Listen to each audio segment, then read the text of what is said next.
Sungguh-sungguh Allah sangat ridho ketika seorang hamba itu makan makan ketika sesuap nasi dia muji Allah, ketika minum seteguk nasi dia muji Allah. Itu kalau orang diridhoni Allah itu wali betul. Itu untuk jadi wali itu gampang, kamu makan ridho, kamu ninjak buminya Allah ridho seneng, kamu hidup keseharian aman seneng. Nah ini supaya sampean kita semua ngaji betapa panduan Rasulullah untuk menggapai ridho Allah itu banyak yang keseharian sekali. Saking kesehariannya banyak dalam hadis dan itu sahih.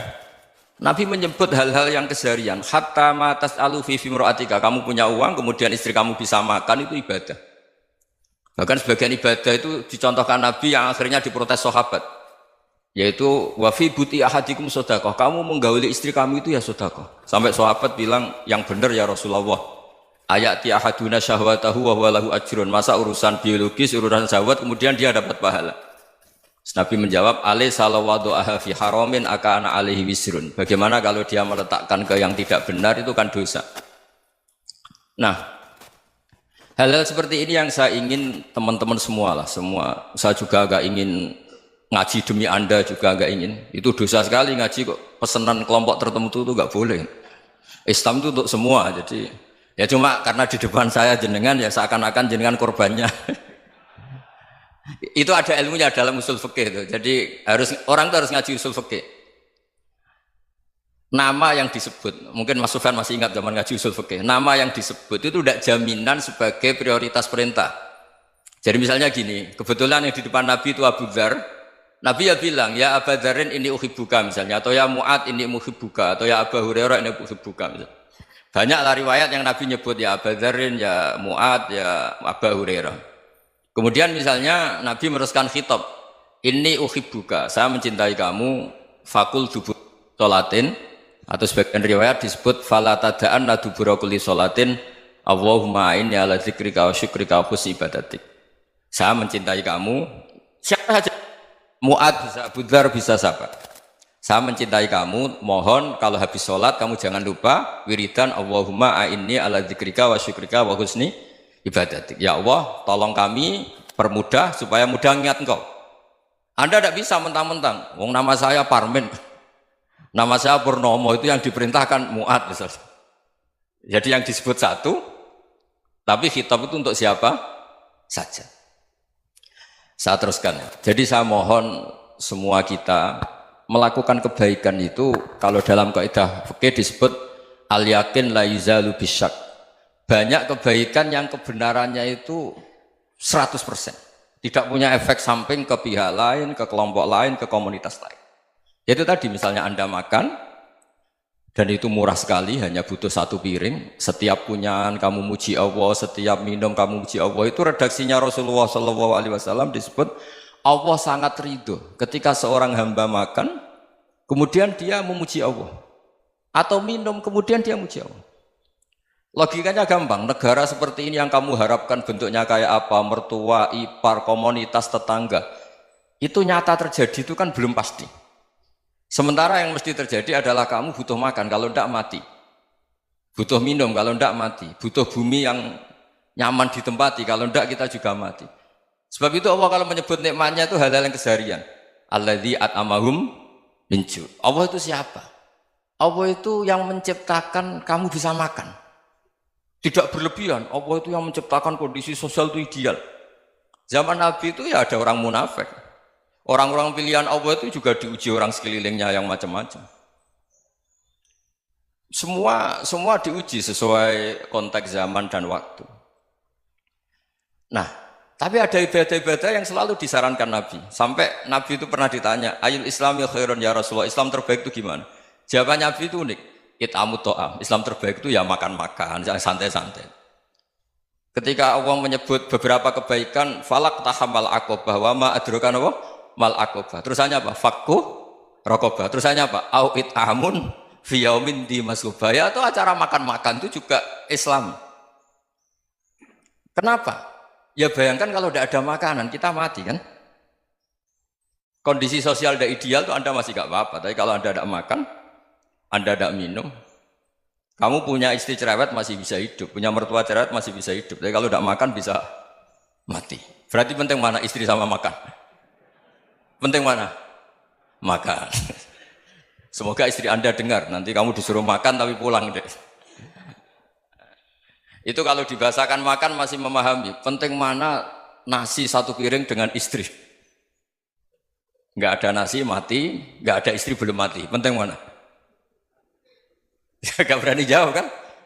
Nah, ternyata Anda ada garang kan di depan istri. Jadi saya mohonlah, mungkin Mas Sufyan Sauri tadi yang bisa bantu lah. Teman-teman tuh ngaji yang keseharian saja. Karena kita nyari ridha Allah itu berdasar firman Allah. Dan firman Allah itu menyebut keseharian tuh riang, gampang. Yaitu tadi misalnya wa min ayatihi manamukum billaili wan nahar. Termasuk ayat-ayat Allah itu kamu tidur. Maka dulu itu ada guyonan, ada tokoh Mu'tazilah, kelompok dalam Islam yang berpikir manusia itu bisa menentukan ikhtiarnya sendiri. Karena saya bisa duduk, ingin berdiri, berdiri. Karena kelompok ini nggak terima kalau semua kehendak Allah, nanti bagaimana kalau semua kehendak Allah kok ada hisab ya, ada sanksi. Lucunya itu, dia akhirnya, ini cerita ya, mencintai seorang perempuan, cantik sekali. Dan itu dia menjadi ahli sunnah itu oleh hal-hal yang sepele. Karena istrinya cantik, ya namanya suami istri itu hubungan intim. Terus ditanya, Mas, masih ingin lagi? Masih. Silahkan diulang lagi. Wah ya tidak bisa. Katanya manusia bisa menentukan yang diinginkan. Itu tobat itu. Itu nggak bisa ditobatkan Mas Sufyan Ats-Tsauri. Orang cantik yang mudah nobatkan orang itu orang cantik. Segampang itu. Akhirnya kita tahu, makanya kalau dalam kitab Hikam itu disebut al-akil mayyakul madza yaf'alu wa hubi wal ghafil mayyakul madza af'al. Orang yang punya akal karena sadar ini wilayah Allah, semua milik Tuhan. Itu dia tiap hari berpikir, besok Allah akan melakukan apa terhadap dunia ini. Kamu merencanakan sesuatu mau plesir ternyata gempa. Mau wisata ke Rusia ternyata perang. Kamu tidak pernah tahu apa yang akan terjadi besok. Wa ma tadri nafsum madza taksibu ghadan. Tapi anda semua kita ini sering punya jadwal permanen. Makanya saya kalau diundang siapa saja, sana takdir. Yang jelas Gus ini acara penting.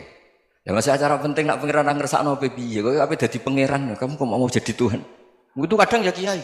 Penting Gus acara ini jenengan harus memastikan bisa. Loh kamu itu yang ngajarin tauhid, sesuatu itu biadillah kok bilang-bilang apa pasti. Kalau maksa terus tak tobatkan kamu kata saya. Ya kalau gitu Gus bilang insya Allah. Wah itu hati saya, fisik saya, roh saya sudah bilang insya Allah. Tidak usah kamu latih kata saya. Nah hal-hal tauhid keseharian itu gampang sebetulnya. Wal ghafil yaqulu madza af'al. Tapi orang yang lupa Allah dia setiap hari bilang besok apa? Kita bisa melakukan apa? Seakan-akan dia itu aktor, dia penting, dia subjek permanen, dia. Padahal kita ini hanya objek kehendak Allah Subhanahu wa taala. Karena kita yakin sesuatu yang terjadi di alam raya ini kita tidak bisa apa-apa. Makanya saya sering ngaji, sering bilang saya, ketika Anda mensifati Allah, dia yang menghidupkan. Sudah itu tanamkan, sehingga ketika kita mati, santai saja. Kenapa santai? Allah punya cara menghidupkan kita. Zaman kita hidup juga gak tahu caranya ngelola jantung, ngelola paru-paru. Kamu juga gak tahu ngelola oksigen yang tidak beracun, tidak mengandung polusi. Tahu-tahu hidup. Gak ingin tua ya tahu-tahu tua, gak ingin mati tahu-tahu mati. Selama ini kita hidup juga gak tahu apa sebetulnya. Hanya gaya tok, punya jadwal, punya planning. Kalau kamu bisa menentukan pilihan Anda, pasti Anda istrinya cantik, 4 neriman semua, qanaah semua. Nyatanya enggak kan? Ada 1 jelek, cerewet. Oh itu kan, nyatanya enggak bisa apa-apa Anda kan? Dan kamu bawa mati lagi. Itu kan, istri Anda juga gitu, punya keinginan, punya suami yang ganteng, yang jabat, yang neriman, yang enggak poligami. Ya enggak kesampaian juga. Kalau kita ngitung tingkat kegagalan kita itu gagal terus. Ya kan? Nah, terus ingat Allah, madza yaf'alu wa bi. Orang yang punya akal selalu berpikir Allah itu menghendaki apa terhadap saya.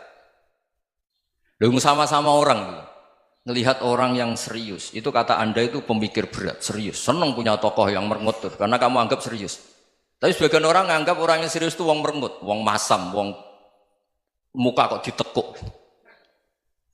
Jadi sama itu hati ya muqallibal qulub tsabbit qalbi ala dinik, karena kita nggak tahu cara berpikir kita tentang orang lain, tentang sekeliling kita. Misalnya kita orang baik yang jenis ngrumat fakir miskin. Ada orang bangun masjid mewah itu janggal. Apa artinya masjid mewah kalau banyak orang kelaparan? Tapi kalau yang jenis pendidikan apa artinya masjid mewah kalau tidak bisa ngaji? Nanti yang jenis infrastruktur apa artinya ini kalau semuanya punya sudut pandang yang berbeda-beda. Dan Islam mengapresiasi semua kebaikan. Tapi katakan semua kebaikan itu adalah kehendak Allah Subhanahu wa taala. Karena apapun baik Anda itu pakai fasilitas yang diberikan oleh Allah Subhanahu wa taala. Sehingga ini yang disebut kulillah sumadarhum fi khawdihim yal'abun.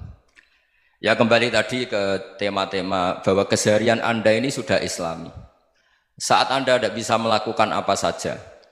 Saya sering ada jenazah, biasanya kalau tetangga meninggal saya sering disuruh ngelepas. Saya bilang orang ini baik.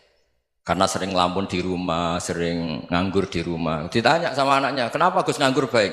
Ya kalau dia nganggur artinya juga agak berbuat sesuatu yang maksiat kan? Ya kan? Orang nganggur di rumahnya ya tidak bunuh orang, tidak maling, tidak korupsi, ya namanya nganggur di rumah. Lah cuma istri cara pandang nganggur gak menghasilkan uang itu. Tapi juga gak menghasilkan kriminal kan? Jadi sebenarnya Islam itu makanya kalau sampai ngaji usul fikih itu ada kitab usul fikih namanya Lubul Usul, itu terkenal sekali di pesantren itu. Itu kalau ngapresiasi keseharian itu luar biasa. Izma min mubahin illa wa yatahaqququ bihi tarku haramimma. Karena keseharian yang mubah saat Anda lakukan itu ada kehebatan yang luar biasa, yaitu meninggalkan haram. Makanya dulu banyak orang-orang alim ketemu temannya itu guyon sampai semalaman. Itu biasanya yang semangat Islam itu kiai kok tidak tahajud, kiai kok tidak witir. Orang yang sedang mapan uangnya banyak, malam itu tidak kelayaban itu sudah luar biasa. Melawan nafsu supaya tidak maksiat itu sudah luar biasa. Supaya lupa guyon sama temannya semalaman sampai subuh. Gejolak-gejolakan kenang zaman miskin, zaman kuliah gak jelas, zaman apa. Melihatnya jangan tarkut tahajud. Seperti ini meninggalkan tahajud, tapi meninggalnya ini talqul muharramat. Jadi kayak apa hebatnya? Sehingga Imam Ghazali punya riwayat yang agak unik. Hatta takuna ibadatu akhiri hadil ummah iku an-naum. Sehingga suatu saat ibadah terbaik umat ini itu tidur. Itu kan riwayat kontroversi. Ketika Imam Ghazali tanya, kenapa iya? Kenapa kamu mulai keluar dari rumah itu sudah banyak maksiat? Melihat perempuan yang enggak mahram, melihat fenomena. Tapi kalau kamu tidur itu enggak melihat apa-apa. Tapi juga kamu jangan nganggap tidur itu ibadah betul. Saatnya melakukan fardu ain malah masih tidur. Tapi itu sudut pandang yang menjadikan kita Islam itu gampang. Jadi saat Anda tidak bisa aktivitas apa-apa, misalnya ada beberapa orang yang lumpuh. Lumpuh itu memang nggak bisa Jumatan, nggak bisa ibadah, tapi dia juga nggak bisa maksiat. Tidur itu memang Anda saat itu tidak bisa tahajud, tidak bisa witir, tapi saat itu ada zina, ada maling, tidak gosipkan orang, tidak bully orang, tidak menanamkan kebencian, tidak hasud. Sehingga tidur menurut Allah Ta'ala wa min ayatihi manamukum billaili apa? Wan-nahar. Karena di tidur itu selain ada unsur istirahat, jaga kestamina, juga ada unsur meninggalkan beberapa keburukan. Nah saya mohon ibadah yang keseharian ini kita jaga. Supaya kita semua baca ayat itu fasih. Fasih itu tertanam di hati. Allah itu siapa? Alladzi at'amahum min ju'i wa amanahum min khauf. Dan Allah kalau cerita di Quran itu anna subabnal ma'a subba thumma syaqaqnal ardhan wa syaqqa fa ambatna fiha habba wa inaba wa qadba wa zaituna wa nakhla wa hadaika hulba. Kamu tahu saya ini siapa, kata Allah. Saya ini adalah Tuhan yang menurunkan air, kemudian ada tanaman banyak. Habba wa inaba wa qadba, ada zaitun, ada tin, kalau orang Jawa mungkin ada tela, ada padi, ada mangga, ada pisang. Sudah. Wa inaba wa zaituna wa nakhla wa hadaika hulba, ada perkebunan yang lebat. Tujuannya apa? Mata Allahkum, silahkan kamu pakai, kamu nikmati. Tapi karena kadang kita ini punya ide-ide besar. Tadi untuk syukur saja nunggu punya istri riman, rumah baik, tetangga baik, komunitas baik, semuanya baik baru syukur. Lama-lama nanti ada di surga, syukurnya nunggu surga paling kelas A. Itu sudah ada yang menghuni Rasulullah, kamu nggak boleh di situ. Masa untuk syukur saja? Repotnya Masya Allah. Jadi mohonlah Quran yang kalau Anda hafalkan juz sama itu kan ada ayat-ayat yang kayak tadi. Ya, fal yanzuril insanu ila ta'ami. Coba lihat Apa yang kamu makan ya? Dari mana? Dan untuk mempertahankan hidup kamu keseharian. Jadi jangan kira ibadah itu harus membentuk komunitas yang versi Anda. Ibadah itu harus yang hal yang mulu-mulu. Kesehariannya Anda alami. Loh ini saya tidak bikin-bikin. Saya ngaji bukan karena berdasar pesanan. Itu ayat yang saya baca kan betul ada ayatnya kan. Fal yang dzuril insanu ila tu'ami anna sobabnal ma'a sobba thumma syaqaqnal ardo syaqqa fa ambasna fiha habba wa inaba wa qadba wa zaituna wa nakhla wa hadaika ghulba. Terusannya apa? Mata'al lakum, silakan kamu nikmati. Mata itu silakan kamu nikmati. Ya kayak sampean dikasih hidangan ya makan. Ya sudah makan, habis makan ya minum, habis itu ngantuk ya tidur. Ya sudah normal-normal saja. Kayak apa indahnya Islam. Tapi Anda mencari Islam yang gimana lagi? Nah itu yang diajarkan guru-guru kita, diajarkan sanad kita sampai Wali Songo, sampai Rasulullah SAW. Bahwa pada akhirnya ada jihad, ada perang. Itu dulu memang perang, bukan membunuh, beda. Dulu kita dijajah Belanda ya perang, dan itu normal karena kita dijajah. Jadi ketika orang lain ingin baik sama kita, wa in ahadum minal musyrikin astajaroka ya fajirhu hatta yasma'a kalam Allah. Kalau mereka ingin baik ya kita baik. Makanya ada istilah musta'man, mu'ahad. Kalau mereka ingin damai, berdampingan dengan kemajmukan ya itu yang lebih baik. Karena memang Islam menghormati proses perdamaian. Wa in janahu lis-salmi ya fajnah lah. Kalau ingin damai ya kita harus